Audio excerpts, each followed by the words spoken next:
할렐루야. 우리 같은 마음으로 하나님께 영광을 올려드립니다. 여러분 모두를 예수님의 이름으로 축복합니다. 여호와는 나의 목자니 내가 부족함이 없습니다. 오늘날에도 하나님께서 우리를 하나님의 선하신 뜻 가운데 인도하실 것을 믿습니다. 자, 이제 위임식 마지막입니다. 이제 오늘과 내일 묵상하면 이제 위임식에 대한 모든 것이 끝나게 되는데요. 자, 29장 출애굽기 29장을 오늘 살펴봅니다. 한번 기도합니다. 영광과 감사가 하나님께 있습니다. 온 마음으로 하나님을 사랑합니다. 말씀을 통해서 깨달음을 주시니 감사합니다.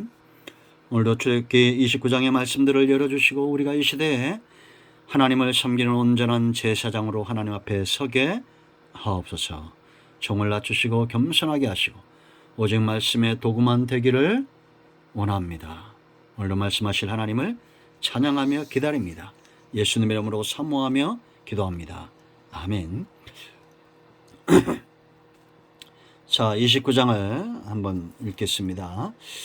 네가 그들에게 나를 섬길 제장의 직분을 위임하여 그들을 거룩하게 할 일은 이러하니 곧 어린 수소 하나와 흠없는 수양들을 택하고 무교병과 기름 섞인 무교 가자와 기름 바른 무교 전병을 모두 고운 밀가루로 만들고 그것들을 한 강주에 담고 그것을 광줄에 담은 채 그 송아지와 두 양과 함께 가져오라.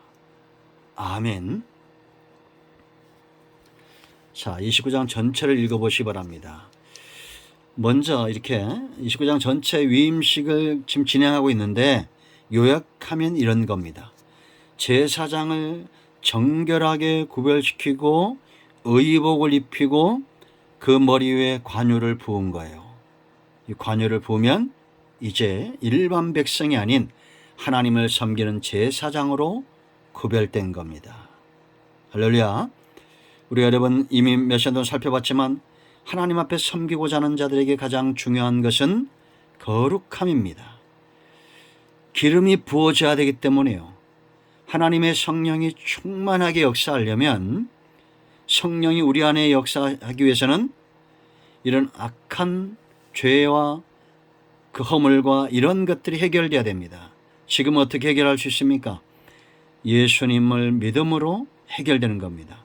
그러므로 여러분 우리가 구원받고 죄사함을 받은 사람은 어떻게 불려집니까? 성도, 거룩한 백성, 구별된 무리입니다.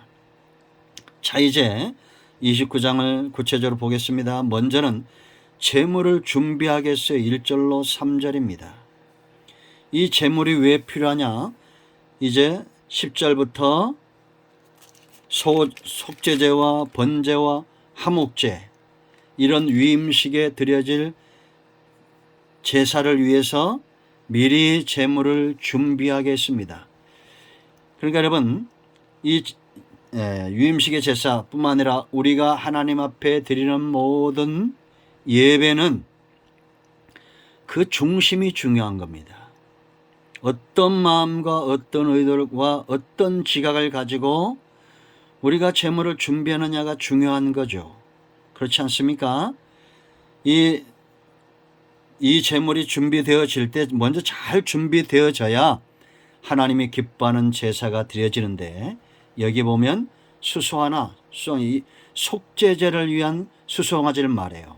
그리고 이제 번제와 또 위임식을 위해서 화목제물을 위해서 순양이 각 하나씩 그래서 둘을 준비하겠죠. 근데 이게 어떤 것입니까? 흠없는 것을 말합니다. 이 제물은 곧 그 사람이라고 그랬죠. 사람은 흠이 있어요. 그래서 흠없는 예수님이 저와 여러분 가운데 오셨기 때문에 우리의 죄가 온전히 예수님을 의지함으로 온전히 속죄가 되고 이 수송아지는 곧 예수 그리스도 흠없는 제물 예수 그리스도를 이야기하죠. 그리고 번제 하나님이 기뻐하시는 헌신의 제사 순양 흠없는 겁니다. 우리가 레위기 1장에서 이 번제 제물에 대해서 우리 살펴봤습니다. 제가 여러 번 강조했는데요. 소의 번제, 양의 번제, 비둘기의 번제 이 세 등급으로 나눠진다고 그랬죠. 제일 먼저 우리가 하나님 앞에 하나님의 백성들이 죄를 지어 회복할 때는 비둘기의 번제 아니면 처음 교회에 우리가 들어왔을 때는 비둘기의 번제가 필요하다고 그랬죠. 머리를 비틀어 끊고, 이건 제사장이 주관하는 겁니다. 머리를 잘라내고 이 날개, 이 가슴을 찢게 했어요. 그러므로 우리가 신앙생활의 가장 출발은 머리를 바꾸는 것이고 가슴을 바꾸는 거예요. 예수 그리스도가 우리의 머리가 돼야 되고 우리는 그리스도의 심장으로 살아야 됩니다. 주권을 포기하고 그리스도의 심장을 갖는 자들은 시험 들 일도 없고 하나님이 기뻐하는 삶 가운데를 쫓아가게 돼 있어요.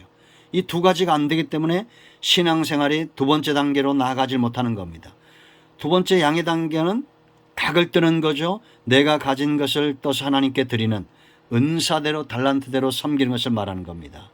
그 마지막 소의 번제는 껍데기까지 다 벗겨지는 가장 부끄러운 것들을 감당해내는 십자가의 번제죠. 십자가는 여러분 얼마나 창피스러운 겁니까? 그래도 그 모든 것들을 감당하고도 묵묵히 감당하는 소의 번제죠. 제사장들은 우리가 이미 민수기에 살펴봤던 대로, 레위기에 살펴본 대로 백성 가운데 어른들이잖아요. 그죠? 레위기에서. 그러므로 우리가 하나님 앞에 온전히 헌신해야 된다. 그리고 화목제물, 하나님과 백성과 화목해 되는 이런 화목의 제물들이죠. 피가 있어야 됩니다. 피가. 제물이 주고 피를 흘림으로 속죄와 헌신과 화해가 이루어진다라는 겁니다. 그러므로 여러분 우리가 짐승의 피로 안 되는 거예요. 이제는 구약의 규례로 안 되는 겁니다. 예수님 안에서 온전히 이루어진 거예요. 그래서 여호와의 증인하자 안상홍이나 온전케도 안 지키면서 구약의 규례들을 저렇게 입으로 현수막으로 걸고 입으로 나물거리는 거 잘못된 겁니다.